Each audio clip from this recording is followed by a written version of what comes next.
الحمد للہ رب العالمین والصلاة والسلام على خاتم النبیین اما بعد فاعوذ باللہ من الشیطان الرجیم بسم اللہ الرحمن الرحیم الصلاة والسلام علیک یا رسول اللہ وعلى آلک واصحابک یا حبیب اللہ الصلاة والسلام علیک یا نبی اللہ وعلى آلک واصحابک یا نور اللہ۔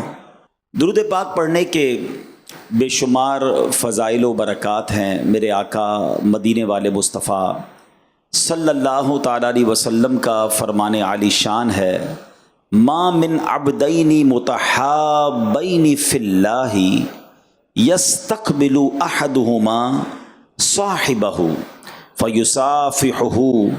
آقا فرماتے ہیں کہ اللہ پاک کی خاطر آپس میں محبت رکھنے والے جب آپس میں ملیں اور مصافحہ کریں، ہاتھ ملائیں، وَيُصَلِّيَانِ عَلَى النَّبِيِّ صلی اللہ علیہ وسلم، اور پھر نبی پاک علیہ الصلوۃ والسلام پر درود بھیجیں، إِلَّا لَمْ يَفْتَرِقَا حَتَّى تُغْفَرَ ذُنُوبُهُمَا مَا تَقَدَّمَ مِنْهُمَا وَمَا تَأَخَّرَ۔ یعنی جب دو مسلمان محبت کرنے والے، اللہ کی رضا کے لیے محبت کرنے والے آپس میں ملیں، ہاتھ ملائیں، نبی پاک پر درود پڑھیں، نبی پاک فرماتے ان کے جدا ہونے سے پہلے ان کے اگلے پچھلے گناہ بخش دیے جاتے ہیں۔ کیا خوبصورت ہمارا مذہب ہے، کیا پیارا انداز ملاقات کا ہے۔ آج کل سلام کی عادت بھی ختم ہوتی جا رہی ہے، مصافحہ کی عادت بھی ختم ہوتی جا رہی ہے۔ ہونا یہ چاہیے کہ جب بھی آپس میں ملیں، السلام علیکم ورحمۃ اللہ وبرکاتہ، جواب میں وعلیکم السلام ورحمۃ اللہ وبرکاتہ۔ ملاقات کریں تو بلا حائل ہاتھ ملائیں۔ یاد رکھیں دونوں ہاتھ بغیر کسی چیز کے ہاتھ میں ہوئے، بلا حائل یعنی وداؤٹ اینی تھنگ، دونوں ہاتھ ملانے چاہیے۔ ہمارا کبھی رومال ہاتھ میں ہوتا ہے، کبھی موبائل ہاتھ میں ہوتا ہے، کبھی تسبیح ہاتھ میں ہوتی ہے، تو یہ دونوں ہاتھ نہیں ملتے۔ اگر کوئی چیز ہاتھ میں ہے تو جیب میں رکھ لیں اور بلا حائل ہاتھ ملائیں تاکہ سنت کا پورا ثواب ملے، اور پھر اس کے بعد درود پاک پڑھیں۔ انشاءاللہ جدا ہونے سے پہلے دونوں کے اگلے پچھلے گناہ معاف کر دیے جائیں گے۔ اللہ مجھے اور آپ کو سنتوں پر عمل کرنے کی توفیق عطا فرمائے، بالخصوص درود پاک کثرت سے پڑھنے کی توفیق عطا فرمائے۔ آئیے مل کر محبت سے درود پاک پڑھ لیں۔ صلو علی الحبیب صلی اللہ تعالی علی محمد صلی اللہ علیہ وسلم۔ آپ کو پتہ ہے کہ ایک ایسے 10 دن، ایک ایسا عشرہ جس کے بارے میں نبی پاک علیہ الصلوۃ والسلام فرماتے ہیں کہ عشرہ ذوالحجہ میں، یعنی پہلی ذوالحجہ سے 10 ذوالحجہ، یہ 10 دن جو ہیں، ایک نیکی کا ثواب 700 گنا دیا جاتا ہے۔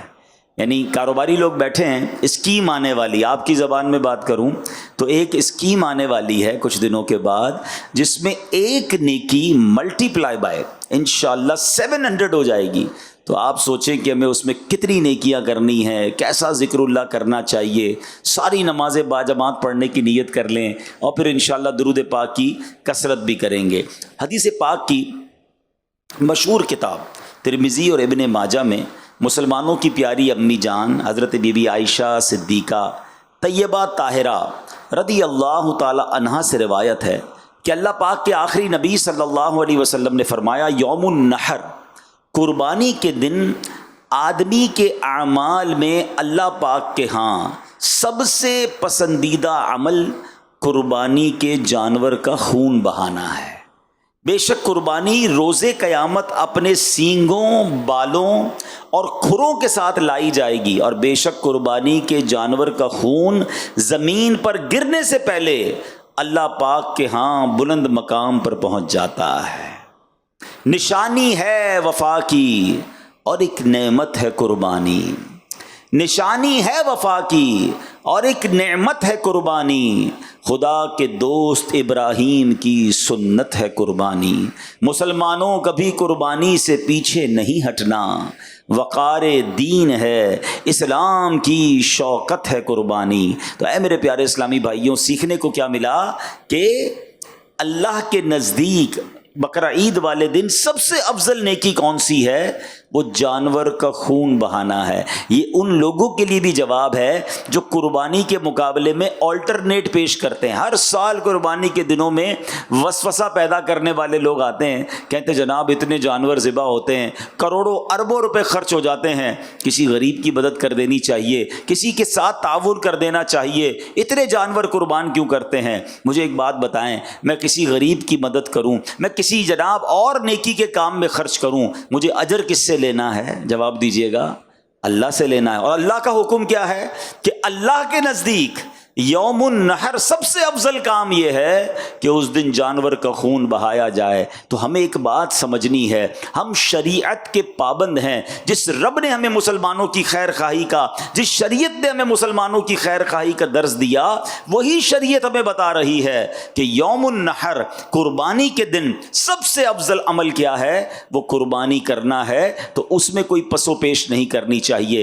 چونکہ کاروباری لوگ بیٹھے ہیں، حساب کتاب آپ کے دماغ میں بڑا فاسٹ ہوتا ہے، چند اشارے دے دیتا ہوں تاکہ لاجیکلی بھی یہ بات سمجھ آ جائے۔ اول تو ایک بات ذہن میں بٹھا لیں، شریعت کا کوئی حکم مجھے فوراً سمجھ آ جائے اور میری طبیعت اس کو سن کر خوش بھی ہو جائے، عمل کے لیے تیار ہو جائے، تو پھر اللہ کا شکر ادا کرنا چاہیے کہ مولا تیری مہربانی، مجھے اتنا آسانی سے یہ عمل سمجھ میں آ گیا۔ اور کبھی کبھی ایسا ہو کہ میری عقل میں کوئی شریعت کا حکم نہ آئے، کوئی شریعت اور قرآن و حدیث کی بات مجھے تھوڑی سی مشکل سے سمجھ آئے، تو پھر سمجھ لو میری عقل کا قصور ہے، اس حکم میں کسی قسم کی کوئی کمزوری نہیں ہے۔ لیکن چلیں جناب، میں لاجیکلی بھی بتا دیتا ہوں کہ جتنا بڑا پیسوں کا ٹرن اوور، جتنا بڑا معاشی سپورٹ صرف قربانی کی وجہ سے مسلمانوں کے اندر ہوتا ہے، وہ شاید بہت بڑے بڑے بزنس میں نہیں ہوتا ہوگا۔ بتایا جاتا ہے خربوں روپے، اربوں کی نہیں، خربوں روپے کی قربانی ہوتی ہے۔ تو یہ اربوں خربوں روپے جاتے کہاں ہیں؟ یہ امیروں کی، مالداروں کی جیب سے نکلتے ہیں اور غریب لوگوں کی جیبوں میں چلے جاتے ہیں۔ آپ کو پتا ہے کہ جانور پالنے والے اکثر کون ہوتے ہیں؟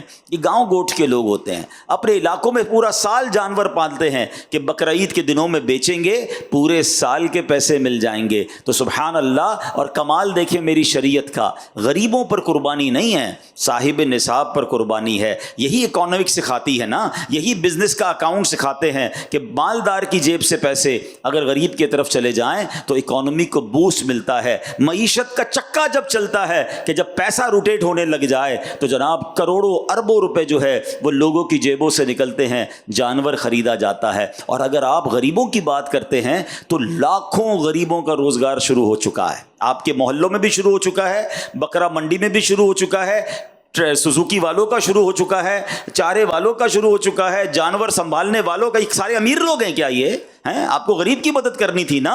لاکھوں غریب ماشاءاللہ روزگار کما رہے ہیں۔ جب قربانی ہوتی ہے کتنے لوگ کسائیوں کے ساتھ ہیلپر کے طور پر آتے ہیں، سب کو عید کے دنوں میں ہزاروں لاکھوں روپے مزدوری ملتی ہے، پھر غریبوں کا بھلا ہو رہا ہے۔ اور آگے چلیے، جب یہ قربانی ہو جاتی ہے آپ کے اپنے خاندان میں، آپ کے اپنے ملازمین میں ایسے ہزاروں لاکھوں مسلمان ہوتے ہیں جو بقرہ عید میں جی بھر کر گوشت کھاتے ہیں، جن کے گھروں میں پورا سال گوشت نہیں پکتا، ان کو جناب ماشاءاللہ اچھا گوشت مل جاتا ہے۔ کیا یہ غریبوں کی مدد نہیں ہے؟ آگے چلیے، جانور قربان ہو گیا، اب اس کی کھالیں، یہ کھالیں کہاں جاتی ہیں؟ یہ کھالیں چمڑا فیکٹری میں جاتی ہیں۔ اب وہاں لیدر کا کاروبار شروع ہوتا ہے، نہ جانے جوتے بنانے والے، جیکٹ بنانے والے، لاکھوں کروڑوں لوگوں کا پھر روزگار شروع ہو جاتا ہے۔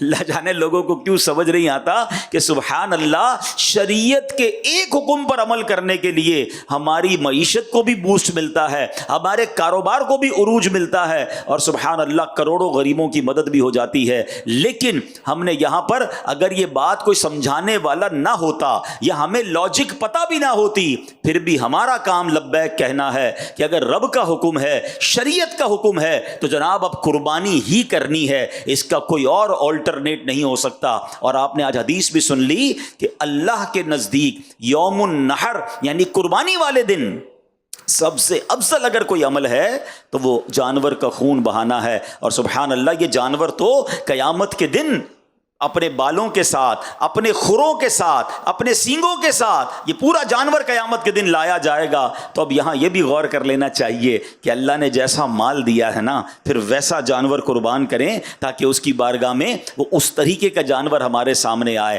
اب قرآن مجید کیا فرماتا ہے؟ یہ بڑی کمال کی آیت ہے، اور یہ ویسے تو تمام چیزوں کے لیے ہے مگر قربانی کے لیے خاص۔ اللہ فرماتا ہے لن ینال اللہ لحومها ولا دماؤها ولکن ینالہ التقوی منکم. سبحان اللہ. آسان ترجمہ قرآن کنز العرفان. اللہ کے ہاں ہرگز نہ ان کے گوشت پہنچتے ہیں اور نہ ان کے خون، البتہ تمہاری طرف سے پرہیزگاری اس کی بارگاہ تک پہنچتی ہے. سبحان اللہ. تو پتہ یہ چلا اللہ کی بارگاہ میں قربانی کا گوشت اور خون نہیں پہنچتا. پہلے کیا ہوتا تھا؟ پہلے کے زمانے میں تفسیر صراط الجنان میں ہے کہ جب زمانہ جاہلیت کا دور تھا تو غیر مسلم اپنی قربانی کے خون سے کعبہ کی دیواریں رنگتے تھے. معاذ اللہ، کعبہ شریف کی دیواروں کو خون سے آلودہ کرتے تھے. سمجھتے تھے کہ یہ کرنے سے اللہ پاک کا قرب ملے گا. جب اسلام کا نور جگمگایا، صحابہ کرام نے حج کیا، قربانیاں پیش کی، تو ان کی تعلیم کے لیے یہ آیت نازل ہوئی کہ اللہ پاک کی بارگاہ میں قربانی کا گوشت نہیں پہنچتا، اس کی بارگاہ میں خون نہیں پہنچتا، ہاں تمہاری طرف سے تقویٰ پہنچتا ہے، پرہیزگاری پہنچتی ہے، قربانی کے لیے اچھی نیت اور اخلاص اور تقویٰ پہنچتا ہے. تو ہمیں یہ سمجھنا ہے کہ اصل ایسنس کیا ہے، یہ قربانی کا اصل مقصد ہمارے دلوں میں کیا ہونا چاہیے. سبحان اللہ. شیخ ابو طالب مکی رحمۃ اللہ تعالی علیہ نے اس کی بڑی خوبصورت تفصیل بیان کی ہے. خلاصتاً عرض کرتا ہوں، اللہ فرماتا ہے اے میرے بندو، تم گھر سے نکلے جانور لینے کے لیے، لوگ تمہیں دیکھ رہے تھے، تم نے جا کر جانور خریدا، لوگ تمہیں دیکھ رہے تھے، تم جانور گھر لائے، لوگ تمہیں دیکھ رہے تھے، تم نے جانور کی دیکھ بھال کی، لوگ تمہیں دیکھ رہے تھے، تم نے جانور کو میرے نام پر ذبح کیا، لوگ تمہیں دیکھ رہے تھے، تم نے کھانا پکایا، لوگوں میں تقسیم کیا، گوشت کو ڈسٹریبیوٹ کیا، لوگ تمہیں دیکھ رہے تھے. الغرض خریداری سے لے کر قربانی تک سارے معاملات میں لوگ تمہیں دیکھ رہے تھے. لیکن اس پورے وقت میں ایک چیز میرے اور تیرے درمیان تھی، اور وہ یہ تھی کہ تمہارے دل کی کیفیت کیا تھی. پس تمہارے عمل کی مقبولیت کا فیصلہ اسی کیفیت پر کیا جائے گا. یہ دیکھا جائے گا کہ دل میں تقویٰ تھا، اللہ کی رضا کی نیت تھی، یا کچھ اور نیتیں شامل تھیں. اب میں نے اور آپ نے یہ غور کرنا ہے، جانور خریدنے جائیں گے، دل میں نیت کیا ہو، یار محلے والے کیا کہیں گے، علاقے والے کیا کہیں گے، ہیں بچے خوش ہوں گے کہ نہیں ہوں گے، یا یہ نیت ہو کہ اس جانور کو اللہ کے نام پر قربان کرنا ہے. جانور خرید کے لائے، لوگوں نے پوچھا ہاں بھائی کتنے کا لیا ہے، اب دل کی کیفیت کیا ہے کہ بتاؤں کتنے کا لیا، میری سخاوت کے چرچے ہوں، یا یہ نیت ہو کہ اللہ کی رضا کے لیے لیا ہے، تقویٰ کے لیے لیا ہے. لوگ واہ واہ کر رہے ہیں، دل کی کیفیت کو چیک کرنا ہے. جب دوسروں کے جانور سے آپ کے جانور کا موازنہ کمپیرزن کر رہے ہیں، اب آپ نے چیک کرنا ہے کہ دل میں نیت کیا ہے. کاش ذبح کر لیا، اب گوشت بانٹنے کا وقت ہے، اس وقت دل کی کیفیت کیا ہے کہ سارا گوشت میں ہی رکھ لوں، کہ نہیں اللہ کے بندے بھی کھائیں، غریب لوگ بھی کھائیں. دل کی کیفیت کیا ہے؟ تو پتہ یہ چلا کہ یہ سارا فلسفہ ہی کیفیت دل کا ہے، اخلاص ہے کہ نہیں، تقویٰ ہے کہ نہیں. دوبارہ یہ آیت کا ترجمہ سنیں کہ اللہ نے کیا فرمایا، اللہ کے ہاں ہرگز نہ ان کے گوشت پہنچتے ہیں نہ ان کے خون، البتہ تمہاری طرف سے پرہیزگاری اس کی بارگاہ تک پہنچتی ہے. تو یہ بات ہمیں سمجھنی ہے. ایک اور حدیث پاک سے قربانی کے دن قربانی کا جانور قربان کرتے وقت دل کی کیفیت میں ایک اور اضافہ کرنا ہے. اللہ کے حبیب علیہ الصلوۃ والسلام فرماتے ہیں قربانی کا خون زمین پر گرنے سے پہلے اللہ پاک کے ہاں قبول ہو جاتا ہے. فرمایا فطیبوا بہا نفسن، پس خوش دلی کے ساتھ قربانی کیا کرو. یہ دس از دا کنڈیشن. پہلی کنڈیشن کیا تھی؟ تقویٰ ہوگا. اللہ کی بارگاہ میں کیا پہنچے گا؟ تقویٰ. اور اب آپ چاہتے قربانی مقبول ہو جائے، قطرہ پہلا گرنے سے پہلے ہی مقبول ہو جائے، تو وہ کیا ہے؟ خوش دلی. اب کچھ لوگ کیا کرتے ہیں، ارے بھائی پھر قربانی کے دن آ گئے، پھر پیسے خرچ کرنے پڑیں گے، ہیں اتنے مال تو ہے کہ قربانی معاف نہیں ہے، خاندان والوں کو بھی تو دکھانا ہے، قربانی پچھلی بار 4 بکرے لایا تھا، اس بار 3 لاؤں گا، پھر بھی لوگ باتیں بنائیں گے، جانور تگڑا لایا تھا، اس بار بھی اس سے اچھا لانا پڑے گا. یعنی اب یہاں پر بوجھ سمجھ کر قربانی کی جا رہی ہے، فارمیلٹی کے لیے قربانی کی جا رہی ہے. نہیں، خوش دلی کے ساتھ، اے اللہ تیری مہربانی تو نے اس قابل بنایا ہے، تیرا کرم کہ تو نے اس قابل بنایا، پھر مجھے ثواب کمانے کا موقع دیا. روایتوں میں آتا ہے کہ قربانی کے جانور کے ہر بال کے بدلے میں قربانی کرنے والے کو ایک نیکی ملتی ہے. کتنے مال ہوتے بکرے کے اوپر, بکری کے اوپر یا گائے کے اوپر, لاکھوں لاکھ نے کیا, یا اللہ تو نے مجھے کمانے کا موقع دیا. سبحان اللہ, قربانی ہوتے ہی قربانی کرنے والے کے گناہ معاف ہو جاتے ہیں. بندہ یہ بھی سجدہ شکر ادا کرے کہ اللہ تیری مہربانی, جانور ذبح کرنے کا حکم دیا, حضرت ابراہیم کو تو بیٹا ذبح کرنے کا حکم دیا تھا. اے اللہ تو نے کتنی آسانی کر دی کہ ہم جانور قربان کر رہے ہیں, اس کا گوشت بھی خود کھا رہے ہیں, اور ہماری قربانی بھی قبول ہو رہی ہے, ہمیں اجر بھی مل رہا ہے. ان جذبات کے ساتھ قربانی ہونی چاہیے. اور میں آپ کو ایک اور بات بتاؤں, یہ صرف قربانی میں نہیں, وین ایور, کبھی بھی زندگی میں آپ کوئی بھی نیکی کریں نا, دل میں خوشی ہونی چاہیے. نماز پڑھ رہے ہیں, بڑا مزہ ہے, روزہ آ گیا, رمضان آ گئے, انجوائے کریں. زکوٰۃ کا ٹائم آ گیا, سجدہ شکر ادا کریں, اے اللہ تیری مہربانی, زکوٰۃ دینے والا بنایا, مانگنے والا نہیں بنایا. مگر ادھر ایسے بھی لوگ ہوتے ہیں, رمضان آئے تو ٹینشن, ارے باپ رے باپ پھر روزے رکھنے پڑیں گے, ایک سال گزر گیا, ارے باپ رے باپ پھر زکوٰۃ دینی پڑے گی, اللہ اکبر, پھر جناب لمبی لمبی تراویحاں پڑھنی پڑیں گی. ارے توبہ کرو, اللہ نے پیر سلامت دیے ہیں جبھی تو تراویح پڑھو گے نا.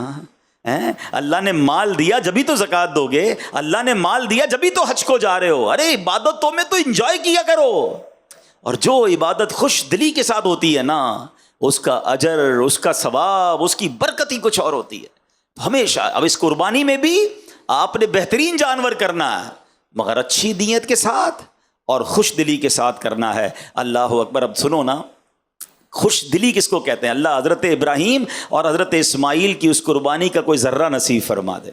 حضرت ابراہیم نے جب خواب دیکھا تھا نا, آپ کو تو حکم دیا گیا تھا بیٹا ذبح کریں, اپنے بیٹے کو لے کے جا رہے ہیں مینا کی طرف. کمال یہ ہے کہ بیٹے سے چھپ کر قربانی نہیں کی, بیٹے کو بتا دیا.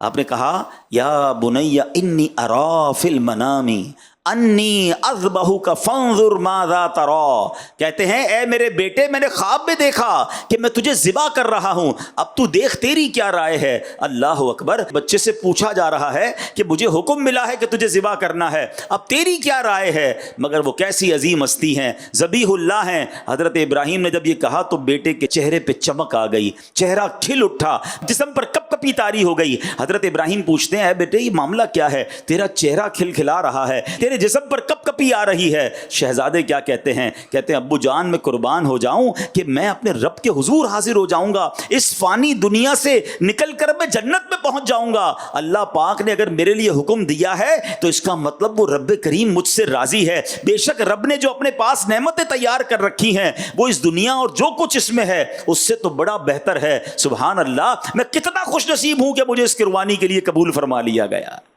ادھر پیسے سے قربانی میں جان جا رہی ہے, ادھر جس کی جان جانی ہے وہ خوشی سے جھوم رہا ہے. فرق تو دیکھو نا کہ اللہ کی بارگاہ میں قربانی کرنے والے نے کیسی قربانی کی. سبحان اللہ. شاعر کہتے ہیں عید قربان جذبہ ایثار کا اظہار ہے, عید قربان جذبہ ایثار کا اظہار ہے, یہ اطاعت کا خلیل اللہ کی معیار ہے یہ تسلیم و رضا کی ایک لافانی مثال, جان دینے کے لیے فرزند بھی تیار ہے. باپ کا حسن عمل, بیٹے کا ذوق اتباع, اس مثالی داستاں کا مرکزی کردار ہے.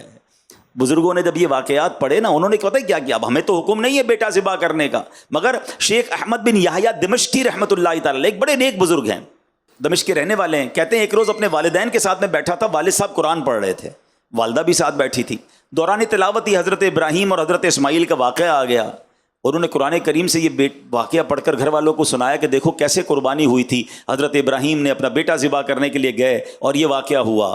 اللہ اکبر. تو ان کی والدہ نے یہ واقعہ سنا, کہتی ہیں بیٹا کیسے عظیم لوگ ہیں کہ باپ نے بیٹے کو قربان, میرے بھی تو تم ایک ہی بیٹے ہو, میں تمہیں قربان تو نہیں کرتی, ذبح کرنے کا تو حکم نہیں ہے, جا میرے بیٹے میں تجھے اللہ کے نام پر وقف کرتی ہوں, جا اور اللہ کی عبادت کر, دین کا کام کر. حضرت شیخ احمد کہتے ہیں میں گھر سے چلا گیا, مکہ مکرمہ پہنچا, کعبہ شریف کے قریب رہ کر عبادتوں میں دل لگاتا رہا, نیکیوں میں مصروف رہا. کئی سالوں بعد والدین کی یاد آئی, کہتے واپس دمشق آیا, دروازہ کھٹکھٹایا, اندر سے ماں نے پوچھا کون ہے, کہتے احمد ہوں. ماں کہتی میرا ایک ہی بیٹا تھا, وہ میں نے اللہ کے نام پر وقف کر دیا ہے. اے بیٹا واپس جا, اللہ کی عبادت کر, دین کی خدمت کر, اب ہماری ملاقات قیامت کے دن ہوگی.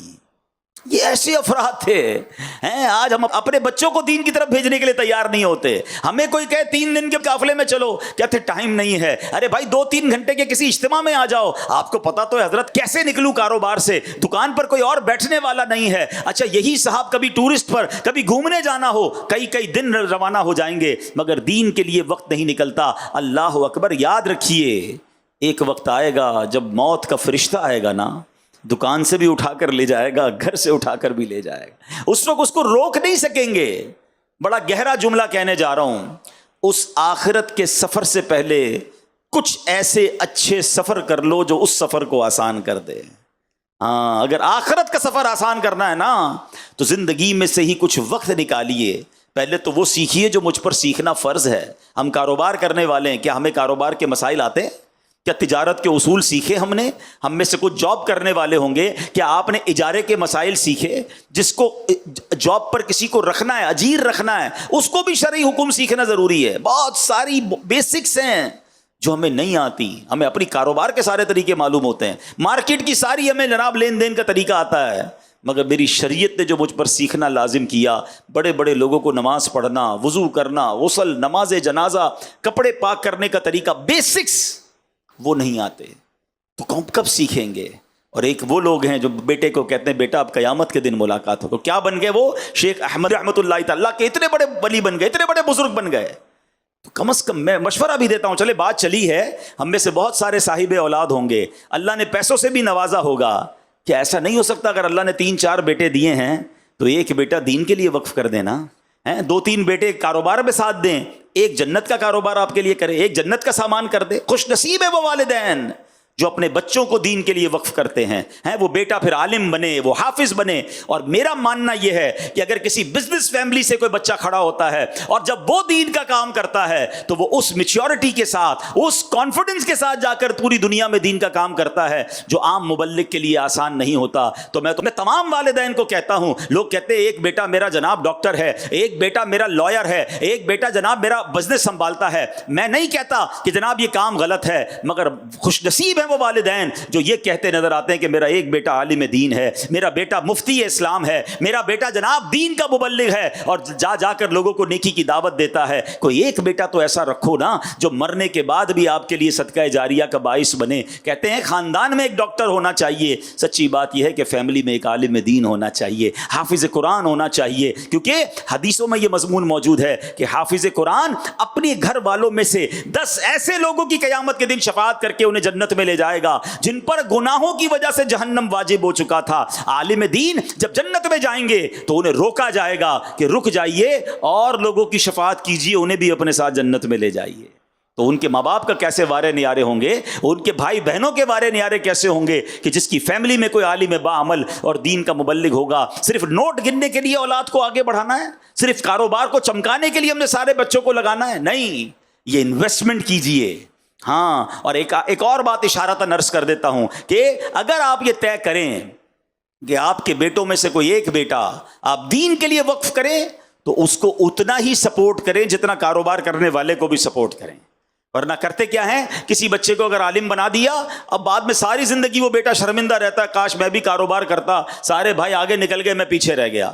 اپنی مثال دینی نہیں چاہیے، مگر شاید کسی والدین کو کام آ جائے تو میں اپنی مثال آپ کو اس لیے دے دیتا ہوں کہ الحمدللہ میں اپنے ماں باپ کا سب سے بڑا بیٹا ہوں، ٹھیک ہے. اور میرے والد صاحب نے شروع ہی میں دعوت اسلامی جب بنی تھی تو مجھے دعوت اسلامی کے لیے، دین کے لیے وقف کیا. لیکن انہوں نے ایک اور کمال یہ کیا کہ مجھے اپنی کمپنی میں پارٹنر بھی رکھا. میرا ایک اور بھائی کاروبار کرتا ہے، انہوں نے یہ پہلے سے پلان کیا کہ جتنا اس بھائی کو فائدہ ہوگا، کاروبار میں بینیفٹ ہوگا.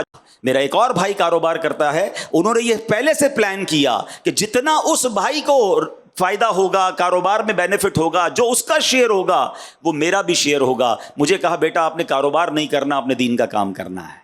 اب بتائیں کتنا سکون ہو گیا، کتنا ریلیکسیشن ہو گیا کہ بھائی دین کا کام بھی کر رہا ہوں اور مجھے کوئی مالی پرابلم نہیں ہے. اب آپ ساری دنیا میں کام کریں، آپ کو کتنا حوصلہ ہوگا. اگر یہ آپ اپنے بچوں کے ساتھ کرتے ہیں، انہیں حوصلہ دیتے ہیں، حوالے کریں انہیں دعوت اسلامی کے، اور پھر دیکھیں انشاءاللہ دعوت اسلامی کیسی تربیت کر کے آپ کی آنکھوں کا نور آپ کے بیٹے کو بنائے گی، اور انشاءاللہ دنیا بھر میں وہ آپ کا سر بھی فخر سے بلند کرے گا. تو اپنے بچوں کو، آج ہم قربانی کی بات کر رہے ہیں، بقرعید کی قربانی تو کریں، مگر اپنی اولاد میں، اپنی فیملی فیملی میں ایسے لوگ تیار کریں کہ جو آپ کے جانے کے بعد بھی دین کے زبردست کام کرنے والے بنیں۔ آج نوجوانوں کا جو حال ہے، آج جو کاروباری طبقے کا حال ہے، جو آج ینگسٹر، کیونکہ جتنے مالدار ہوتے جا رہے ہیں، عقل مندی تو یہ ہوتی ہے کہ پیسہ بڑھے، مال بڑھے تو رب کی اطاعت بڑھے، اللہ کی رضا والے کام بڑھیں۔ مگر ہم یہ دیکھتے جا رہے ہیں کہ جو جتنا مالدار ہوتا جا رہا ہے بدقسمتی سے اتنا گناہوں میں مبتلا ہوتا جا رہا ہے۔ اس کی آل اولاد اب جناب چونکہ پیسے آ گئے، اب پر نکل گئے ہیں،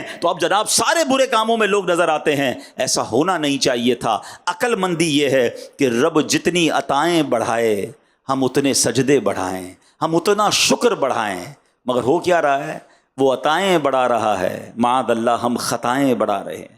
تو اپنی نسلوں کو بچانے کے لیے اپنے کاروباری ساتھیوں کی بھی فکر کیجئے نا۔ آپ کی مارکیٹ میں لوگ ہوں گے، آپ کی فیکٹری کے پاس جن کی فیکٹری ہوگی، آپ دیکھ رہے ہوں گے کہ ان کے بچوں کا کیا حال ہو رہا ہے، بلکہ ان نوجوانوں کا کیا حال ہو رہا ہے۔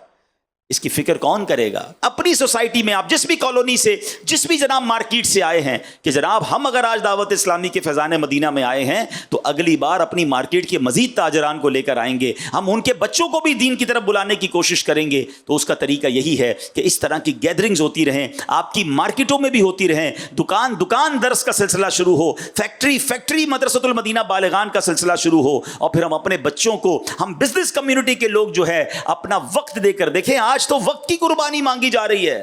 حضرت اسماعیل نے اور حضرت ابراہیم نے کیسی قربانی دی، آپ کو پتہ ہے کیسا منظر تھا؟ جھرجھری آ جاتی ہے، کہتے ہیں نا رونگٹے کھڑے ہو جاتے ہیں۔ روایتوں میں آتا ہے جب حضرت ابراہیم علیہ السلام نے بیٹے کو قربانی کے لیے لٹایا، ان کے ہاتھ باندھ دیے، ان کے سر کے قریب بیٹھ گئے، چھری ان کی گردن پر رکھ دی، اور پھر کہا الہی لک الحمد فی الدہر الباقی رزقتنی الولد علی کبر سنی فابتلیتنی بہذا البلاء۔ اے اللہ پاک ہمیشہ ہمیشہ تیری حمد ہے، تو نے مجھے بڑھاپے میں بیٹا عطا فرمایا۔ یہ امتحان پتہ ہے کیسا تھا؟ پھر کہتے ہیں یا اللہ اسی کے ذریعے آزمائش آئی ہے۔ مگر اگلا جملہ سنو، کہتے فَإِن كَانَ هَذَا رِضًا لَكَ فَأُسَلِّمُ لِأَمْرِكَ۔ اے اللہ اگر تیری رضا اسی میں ہے تو میں تیری رضا کی خاطر تیرے حکم کے سامنے سر جھکاتا ہوں۔ اگر تو اسی پر راضی ہے تو اے اللہ میں بھی راضی ہوں۔ کتابوں میں لکھا جب حضرت ابراہیم نے یہ کہا نا تو فرشتے بھی رونے لگے، روتے روتے اللہ کی بارگاہ میں عرض کرتے ہیں مولا تیرے نبی ہیں، ایک لیٹا ہوا ہے، ایک ذبح کرنے ہے، اے اللہ تیری رضا کی خاطر ذبح کرنے کو تیار ہیں۔ پھر اللہ کریم نے سبحان اللہ حضرت اسماعیل کے فدیے میں جنتی مینڈا بھیجا۔ کاش یہ جذبہ کا کچھ ذرہ نصیب ہو جائے۔ اے اللہ میں تیری رضا میں راضی۔ جملہ کتنا پیارا ہے۔ ہم پتہ کیا کرتے ہیں، اللہ سے بھی کاروبار کر رہے ہوتے ہیں، شرطیں لگا رہے ہوتے ہیں، اللہ یہ بھی دے دے، یہ بھی دے دے، یہ بلا دور کر دے، بس ہمارے پسند کا حال ہم کو دے دے۔ جو عارفین ہوتے ہیں نا، جو اللہ کے مقرب ہوتے ہیں، اللہ سے یہ نہیں کہتے اللہ وہ حال دے دے جس میں میں خوش ہوں، وہ کہتے ہیں یا اللہ وہ حال میں رکھ جس میں تو راضی ہے، اور تو جس حال میں رکھے میں اس حال میں راضی ہوں۔ مزہ یہ ہے نا کہ اللہ کی رضا والی زندگی مل جائے، میری رضا والی۔ ہم چاہتے ہیں میں کمفرٹ زون میں رہوں، کوئی پرابلم، کوئی پریشانی، کوئی ڈیفیکلٹی سامنے نہ آئے۔ ارے مزہ یہ ہے کہ اے رب تو جس حال میں دیکھنا چاہتا ہے میں اس حال میں راضی، مجھے میرے حال کے سپرد نہ کر مولا، اپنی پسند کے حال میں داخل فرما دے۔ یہ اللہ والوں کا طریقہ ہے۔ اللہ اس عظیم قربانی کا صدقہ مجھے اور آپ کو نصیب فرمائے۔ اور بس اب عرض یہی ہے کہ قربانی کریں تو نیت کیا ہو وہ میں نے آپ کو بتا دیا۔ جانور لینے سے قربانی کرنے تک تقویٰ، اللہ کی رضا، ہاں کوئی گناہ نہ کریں۔ کسائی سے بھی سارے معاملات پہلے طے کر لے، بعد میں اس سے لڑائی ہو رہی ہوتی ہے، پتہ چلا میرا ثواب ہی کم نہ ہو جائے، گوشت بانٹنے میں کوئی گڑبڑ نہ ہو، ہر چیز میں تقویٰ اور پرہیزگاری ہو، کسی کی دل آزاری نہ ہو۔ جانور ایسی جگہ نہ باندھے جس کی وجہ سے لوگوں کا راستہ روک رہا ہے، کسی کی روڈ پہ کھڈا کر رہے ہیں، نہیں، آرام سے محبت سے رضا خوشی کے ساتھ میری قربانی ہو، کیونکہ یہ قربانی میرے لیے جنت کا سامان بنتے جا رہی ہے۔ اور جب ذبح کریں نا تو اللہ کی بارگاہ میں یہ بھی دعا کریں کہ اللہ آج جانور ذبح کر رہا ہوں، کبھی وقت پڑا مولا اپنا مال بھی قربان کروں گا، اپنے وقت کی قربانی بھی دوں گا، بلکہ مولا ایسا جذبہ دے کہ تیرے دین پر موقع ملے تو اپنی جان بھی قربان کر دو۔ یہ نیتیں ہوں، اپنے نفس کو قربان کریں، اپنی بری عادتوں کو قربان کرنے کی نیت کریں۔ اے اللہ یہ جانور کو ذبح کرتے کرتے میں اپنی بری عادتوں کو بھی اب ختم کر رہا ہوں، اے اللہ استقامت تو عطا فرما۔ وہ بڑا کریم ہے، ہم بھی نیک ہو سکتے ہیں۔ تو ان نیتوں کے ساتھ قربانی کریں اور اس دعوت اسلامی کے ماحول سے وابستہ رہیں۔